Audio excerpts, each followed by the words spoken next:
Welcome back pong muli mga kaibigan sa aking channel, Alejandro Bilga TV, ang inyong kaibigan. Ayan mga kaibigan, kumusta po kayo? Sana ay nasa mabuting kalagayan ng bawat isa. At ito mga kaibigan ang ating topic for today. Ito po yung first Philippine polymer banknote ng Pilipinas. May naunang nilabas nito mga kaibigan yung 1,000 peso. So ayan po yung ating tatalakayan ngayong gabi. Ayan. So mayroon po tayong nakuhang isa, bagong-bago pa, almost uncirculated pa. Ayan, maganda siya mga kaibigan. Yung dating banknote na 50 peso ay ito na po yung kapalit. Polymer na po siya.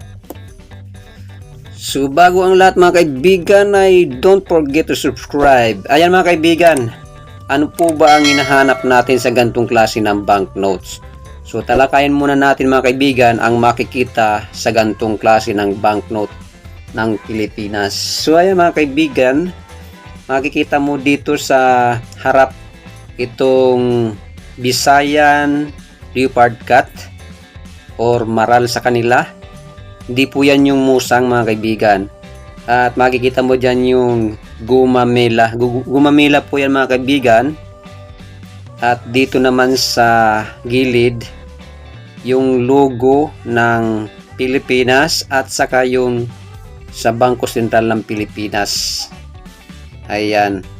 Dati po kasi ang nakalagay dito sa harap si Sergio Osmeña mga kaibigan. Ito po ay year 2025 na nilabas.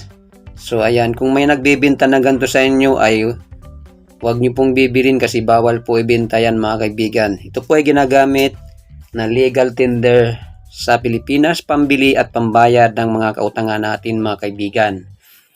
So ayan, 50 pesos Philippine polymer banknote. Ayan mga kaibigan. At dito naman sa likod, ayan, kita pa rin mga kaibigan yung emblem or logo ng Pilipinas at saka yung sa Bangko Sentral ng Pilipinas.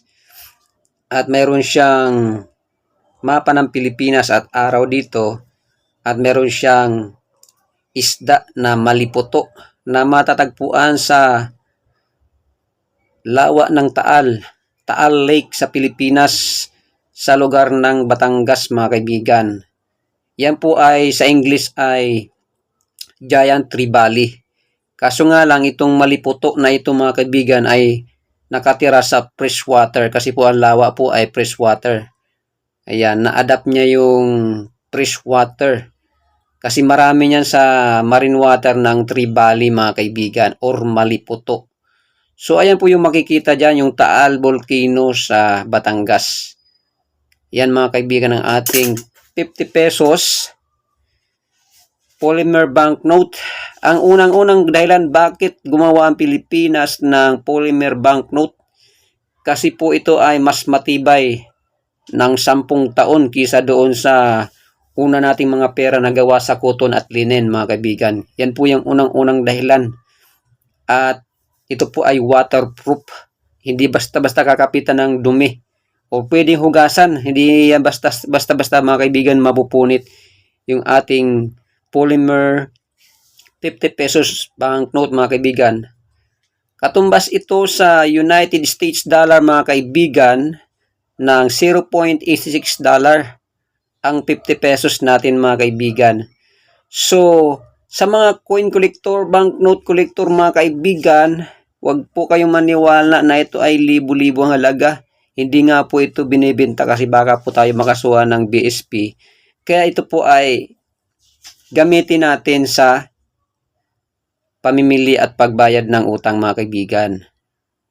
So, ay yung gantong banknote mga kaibigan, yung hinahanap lang dito or collectibles, yung condition niya dapat ganito, EU condition or uncirculated pa or bagong-bago, walang tupi, walang punit, walang dumi mga kaibigan, walang gas-gas. Yan po yung mga collectible na mga banknotes. Ganyan po tayo mag-collect kasi kung madumi, hindi naman po magandang ilagay sa frame. So yung ganito mga kaibigan, ang hanapin nyo sa ganito, karamihan sa banknote na hinahanap mga kaibigan, kailangan yung serial niya ay halimbawa yung sulit ay lahat 4 or lahat 8. Yan po yung hanapin nyo. Tinatayang times 10 ang presyo pagka nakakuha ka ng ganong sulit. Or kaya mga kaibigan, yung serial niya ay 1, 2, 3, 4, 5, 6 or 6, 5, 4, 3, 2, 1. Mga fancy banknotes. Yan po yung nabibili. Yan po ang mga interesado, ang mga coin collector o banknote collector sa ganyang mga serial. Yan po talaga ang binibili nila. Lalong-lalo na yung mga old.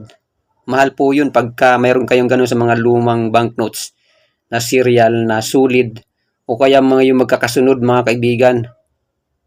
Ayan yun mga kaibigan. So, kung tungkol naman sa dito sa bagong polymer, ay hindi nga po ito binibenta. Kung makakuha ka siguro ng solid or yung sunod-sunod na serial number, ay pwede po yan ipalit sa mga coin collector sa halagang gusto mo. Pero hindi intentionally na kailangang ibenta pag marami kang ganun mga kaibigan. So, ayan mga kaibigan, tungkol sa banknote polymer ng Pilipinas, 50 pesos na mayroon ako.